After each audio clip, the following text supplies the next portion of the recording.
तो hello and welcome दोस्तों, स्वागत है आपका हमारा यूट्यूब चैनल में जिसमें एक बार फिर से। तो आज हम बात करने जा रहे हैं 25 जून के करंट अफेयर के बारे में। तो 25 जून के करंट अफेयर के बारे में चलिए शुरू करते हैं चर्चा आज के।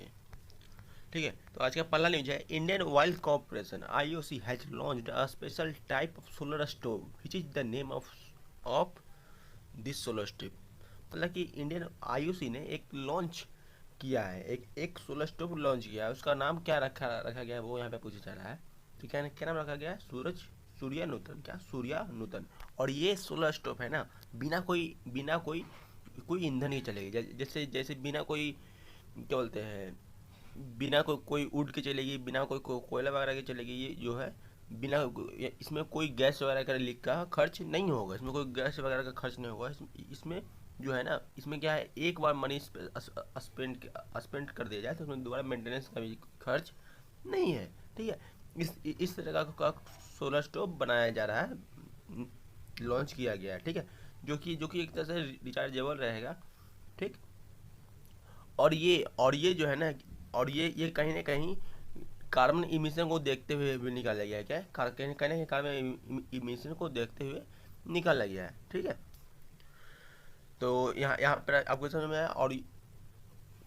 और इससे जो है, इसे लॉन्च किया गया है, यह है किसके द्वारा? ऑयल मिनिस्टर हरदीप सिंह पुरी के द्वारा दिल्ली में। क्या? किस हरदीप सिंह पुरी के द्वारा दिल्ली में। अब बात रहा IOC का। IOC का कब फाउंडेड कब किया गया? 30 जून 1959 को। इसका हेडक्वार्टर कहाँ है? दिल्ली। इसका चेयरमैन कौन है? श्रीकांत माधव वैद्य। और ऑनर कौन है? गवर्नमेंट ऑफ इंडिया 52.1% के साथ। ठीक है, अगला देखिए, first India Nepal Bharat Gaurav tourist train flagged of from new Delhi. मतलब कि न्यू दिल्ली से पहला क्या, इंडिया नेपाल भारत गौरव टूरिस्ट ट्रेन जो है वो उसको रवाना कर दिया गया। और ये किसे रवाना किया गया? और ये है ना, रामायण के जो राम भगवान है, तो उनके जितने भी प्लेसेस वगैरह हैं, जितने भी सारे प्लेसेस वगैरह हैं, सारे प्लेसेस को दिखाएगा, सारे प्लेसेस को घुमाएगा। ठीक है, यहाँ इंडिया से होते हुए वो नेपाल तक जाएगा। कहाँ तक जाएगा? इंडिया से होते हुए नेपाल तक जाएगा, जनकपुर धाम रेलवे स्टेशन तक जाएगा। ठीक है, और इसमें टोटल कितने, 500 सवारी को ये आप ये लेकर कैरी कर जाएगा इंडिया से नेपाल। ठीक है, और ये टोटल कितने देगा? तो टोटल 18 डेज का यहाँ सफ़र रहेगा। कितना? टोटल 18 डेज का सफ़र रहेगा। ठीक है, यहाँ पर ऐसा समझ में। और कहाँ जा रहा है? ये नेपाल जा रहा है। तो नेपाल के बारे में थोड़ा चर्चा कर लेते हैं। तो नेपाल का कैपिटल क्या होगा? काठमांडू, करेंसी रूपी। और इसका प्रेसिडेंट विद्या देवी भंडारी, और उसका प्राइम मिनिस्टर शेर बहादुर देवा। ठीक है, ये इधर समझ में आया। अच्छा, ये बात कर लेते हैं कि ये जो ट्रेन रवाना हुआ है, तो रवाना किन के द्वारा किया गया है? इनके द्वारा किए। तो पहले बात, रेलवे मिनिस्टर वैष्णव के द्वारा, के द्वारा, और minister of tourism and culture G Kishan Reddy के द्वारा ये ट्रेन को रवाना किया गया है। ठीक है, अगला देखते हैं, in Ookla a speed test global index Norway and Singapore has topped. What is the rank of India in the index? मतलब कि इसमें नॉर्वे और क्या बोलते हैं, सिंगापुर को क्या किया? टॉप किया। क्यों? किसमें? जो ओखला का जो इंटरनेट स्पीड टेस्ट है ना, क्या ओखला का जो इंटरनेट स्पीड टेस्ट है ना, उसमें अगर देखा गया कि किसका सबसे ज़्यादा इंटरनेट स्पीड है, तो उसमें कौन? नॉर्वे और सिंगापुर का स्पीड बहुत ज़्यादा पाया गया है। और उसमें पूछा इंडिया का रैंक कितना है? इंडिया का रैंक कितना है? 115। इंडिया का रैंक कितना बताया गया? 115।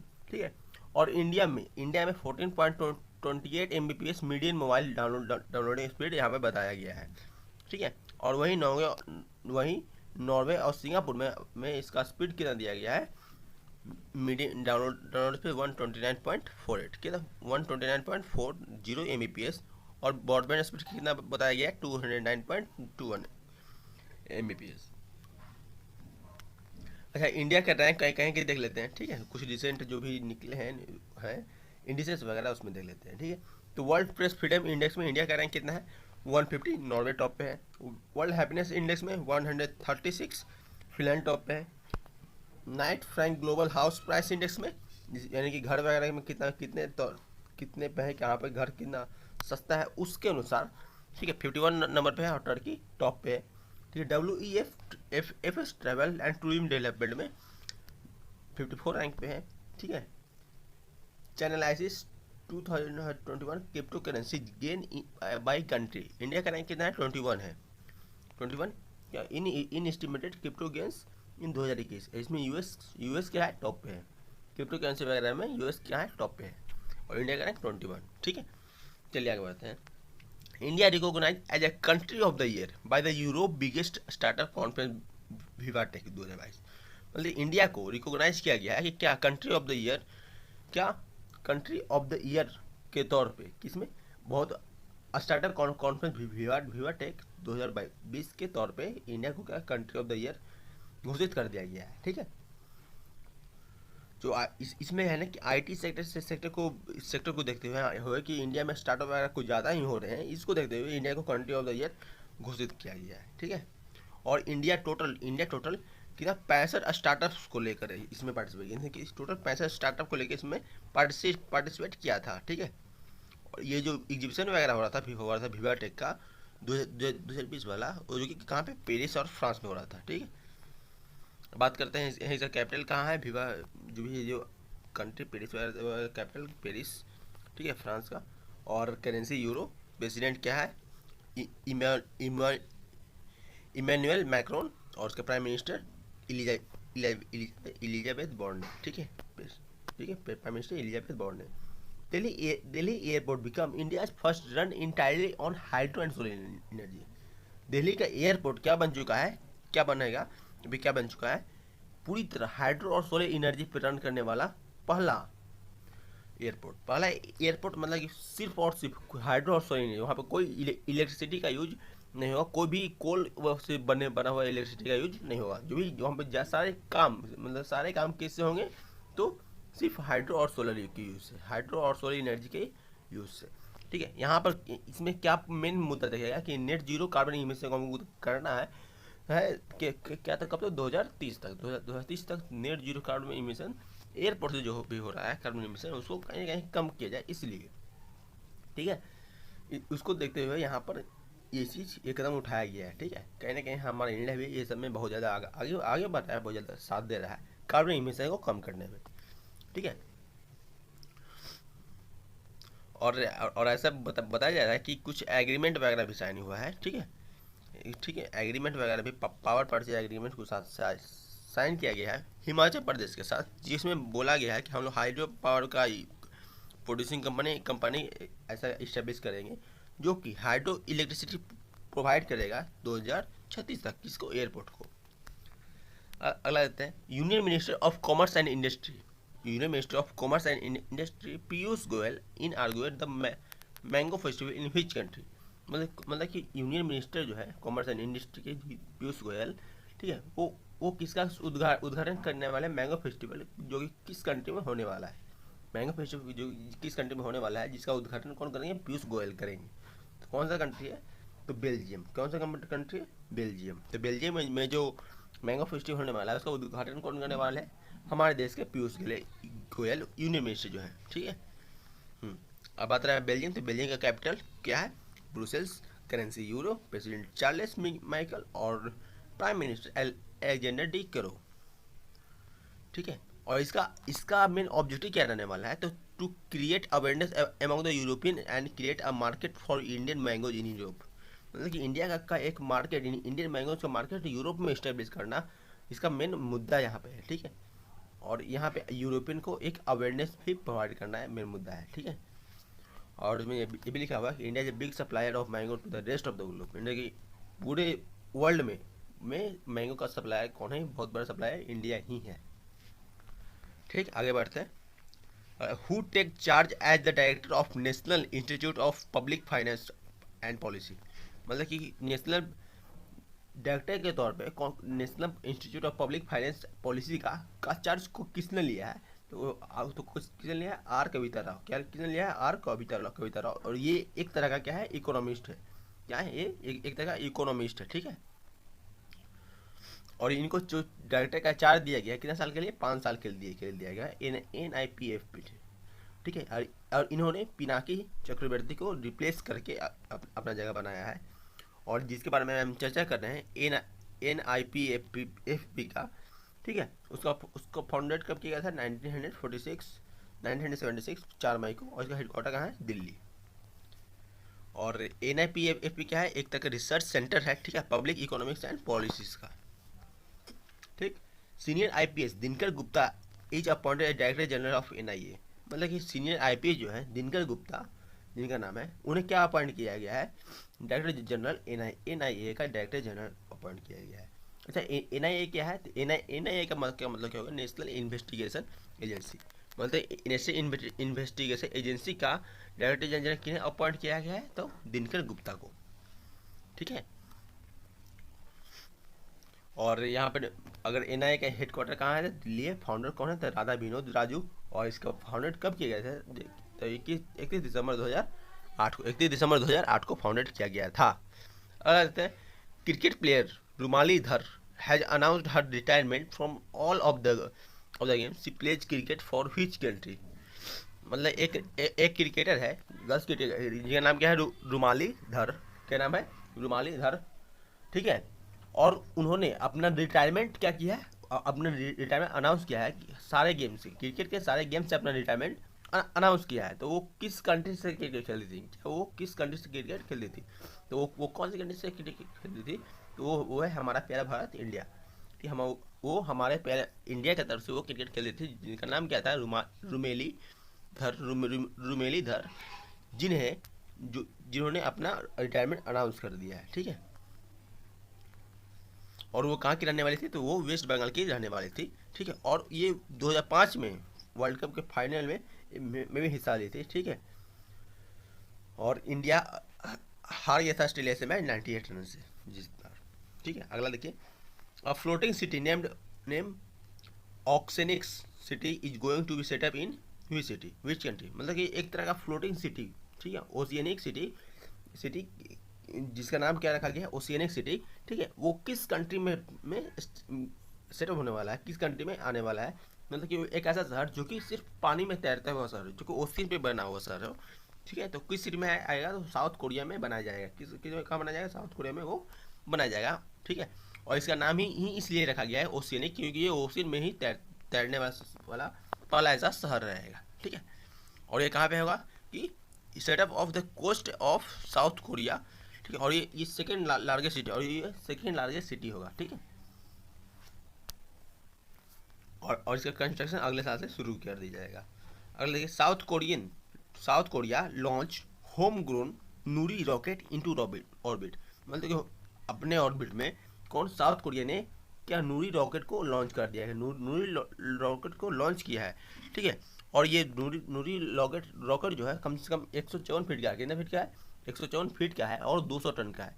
और ये जो रॉकेट है कि सेल्फ उसी के द्वारा बनाया गया है, सेल्फ उसी के द्वारा बनाया गया है, ठीक है। इन्होंने इस रॉकेट को पिछली बार भी लॉन्च किया था, बट पिछली बार फेल हो गया था, लेकिन इस बार वो सक्सेसफुली लॉन्च कर दिया गया है। अगला देखिए, Jammu and Kashmir to host G20 meeting in 2023, मतलब कि इस बार जो G20 का मीटिंग है वो कौन कराने वाला है? 2023 वाला तो इंडिया कराने वाला है, ठीक है। तो इंडिया में कहाँ पे कराया जाएगा? तो वहाँ पे बताया गया है मीटिंग वगैरह रखने के बाद कि इस बार G20 की मीटिंग जम्मू कश्मीर में किया जाएगा, ठीक है। और इस मीटिंग को होस्ट कौन करेंगे? तो इस मीटिंग को होस्ट कौन करेंगे? तो इस मीटिंग को होस्ट इंडिया ही करने वाला है, ठीक है। चलिए अब आगे बढ़ते हैं। और हाँ, G20 को रिप्रेजेंट कौन कर रहे हैं? ठीक है, 2014 से G20 को PM मोदी ही रिप्रेजेंट कर रहे हैं, ठीक है। और 2024 में G20 को कौन होस्ट करेगा? 2 ब्राज़ील और 25 में साउथ अफ्रीका, ठीक है। और इस 23 में अपना प्यारा भारत, इंडिया, ठीक। अगला देखिए, PM मोदी इन आर्गुएटेड वाणिज्य भवन new premises of commerce ministry, मतलब कि PM मोदी ने, ठीक है, एक नए भवन का क्या उद्घाटन किया है। इसका नाम क्या है? वाणिज्य भवन, ठीक है। और ये किसके लिए है? तो कॉमर्स मिनिस्ट्री के लिए, इसके लिए कॉमर्स मिनिस्ट्री के लिए, ठीक है। और ये हमको डेवलपमेंट करने का रिक्वायर क्यों पड़ा? ठीक है, तो ये कहीं ना कहीं हमको फॉरेन ट्रेड वगैरह से रिलेटेड कहीं ना कहीं इम्पोर्ट एक्सपोर्ट को रिकॉर्ड वगैरह को रखने के लिए ये भवन का कहीं ना कहीं हमको रिक्वायरमेंट पड़ा था। और इसका मेन हेडक्वार्टर कहाँ बनाया गया है? दिल्ली में ही बनाया गया है। कहाँ पे? तो दिल्ली में ही बनाया गया है, ठीक है। समझ में? और ये कहीं ना कहीं हमको इम्पोर्ट एक्सपोर्ट को रिकॉर्ड रखने के लिए कि यहाँ कितना एक्सपोर्ट हो रहा है, कितना एक्सपोर्ट हो रहा है, सब सारी चीज़ों को एक जगह रखने के लिए ये हमको वाणिज्य भवन बनाया गया है। ठीक है, अगला देखिए, अगला क्या है, Odisha Mo Bus service received the prestigious UN service award. मतलब prestigious UN service award, United Nation public service award किसे दिया गया है? तो उड़ीसा के मोबस को दिया गया है। किसे? मोबस सर्विस को दिया गया है। क्या सबसे प्रेस्टिजियस, सबसे अच्छा बस सर्विस किसका है? तो मोबस का है। ठीक है, अपने यूनाइटेड नेशन में। ठीक है, और ये क्या है, एक मोबस क्या है, एक तरह का पब्लिक ट्रांसपोर्ट सर्विस है। ठीक है, जिन्हें ये अवार्ड दिया गया है। और इसका रीजन क्या है कि इन्होंने बहुत सारे लोगों को हेल्प किया था। ठीक है, कब? कोविड-19 में। ठीक है, बहुत सारे लोगों को हेल्प किया गया था कोविड-19 में। ठीक है, और ये मोबस कब लॉन्च हुआ था? तो नवंबर 2018 में। कब लॉन्च किया गया था? नवंबर 2018 में। इसका एम क्या था? Transforming the urban public transport. ठीक है, और ये कितने बस चलाते हैं, तो बस का कितना भाड़ा वगैरह रहता है? तो एसी बस का मात्र 5 से 70 रुपये तक होता है, और नॉन एसी का 5 से 55 रुपये तक इसका बस का भाड़ा वगैरह है। अगला देखिए, अगला क्या है, union minister Prahlad Singh Patel inaugurated the national conference millets. मतलब कि एक तरह का नेशनल कॉन्फ्रेंस मिलेट्स को कहीं ना कहीं इन्होंने शुरुआत किया है। कौन? प्रहलाद सिंह पटेल। कौन? प्रहलाद सिंह पटेल ने इसका शुरुआत किया है। और इसका शुरुआत किया है तो क्यों किया है? तो कहीं ना कहीं ये जो मिलेट्स वगैरह है, बड़े बड़े जो फसल वगैरह है, ठीक है, जिनका जो बड़े बड़े फसल वगैरह है, ठीक है, उसका कहीं ना कहीं प्रमोट करने के लिए, उसको कहीं ना कहीं बढ़ावा देने के लिए इन्होंने इसे क्या किया है, इस तरह का मीटिंग वगैरह का शुरुआत किया है, इस तरह का। ठीक है, तो ये कहाँ, और ये जो मिलेट्स वगैरह है, ये कहाँ कहाँ पाया जाता है हमारा इंडिया में? वो बताइए। हरियाणा, यूपी, चंडीगढ़, गुजरात, राजस्थान, मध्य प्रदेश, महाराष्ट्र, आंध्र प्रदेश, कर्नाटक और तमिलनाडु और तेलंगाना वगैरह में इसको पाया जाता है। ठीक है, और बात रहा कि द नेशनल कॉन्फ्रेंस जो हो रहा है, हुआ है मिलेट्स पर। ठीक है, उसके प्रेसिडेंट कौन है? विनीत अग्रवाल। ठीक है, हेडक्वार्टर कहाँ है? तो न्यू दिल्ली। इसका फाउंडर डॉक्टर निरंजन हीरानंदी, और उसका फाउंडेड कब किया था? तो 1920 वगैरह में, जो कि फूड वगैरह को देखते हैं। ठीक है, फूड प्रोसेसिंग इंडस्ट्री वगैरह को देखते हैं। ठीक है, मतलब कि एसोचैम किसके बारे में हम बात कर रहे थे? एसोचैम के बारे में बात हो रही है। ठीक है, अगला क्या है, गुजरात सीएम लॉन्च 17th साला प्रवेशोत्सव। ठीक, प्रेम सौत्सव। ठीक है, 17 साला प्रवेशोत्सव लॉन्च किया है किन्होंने? गुजरात के सीएम ने। ठीक है, और ये क्यों लॉन्च किया है? तो ये कोविड वगैरह में जो गैप हो गया था, जो पढ़ाई लिखाई के बीच और बच्चों के बीच जो गैप हो गया था, कहीं ना कहीं उस गैप को कम करने के लिए इन्होंने ये लॉन्च किया है। ठीक है, और ये कहीं ना कहीं लॉन्च इसलिए किया गया है कि जो भी गैप हुआ था, जो ड्रॉप हो गया था 3.7 से 13.22% तक यहाँ पर गैप हुआ था, उसको कहीं ना कहीं कम करने के लिए, ठीक है, इससे लॉन्च किया गया है। बात रहा गुजरात, तो गुजरात के गवर्नर कौन है? तो आचार्य देवव्रत। कौन है? आचार्य देवव्रत है। ठीक है, तो आज का लेक्चर यहीं पर खत्म करते हैं, बाकी मिलते हैं आपको अगले लेक्चर में। हाँ, तब तक हंसते रहिए, मुस्कुराते रहिए, और फिर आपको मिलता है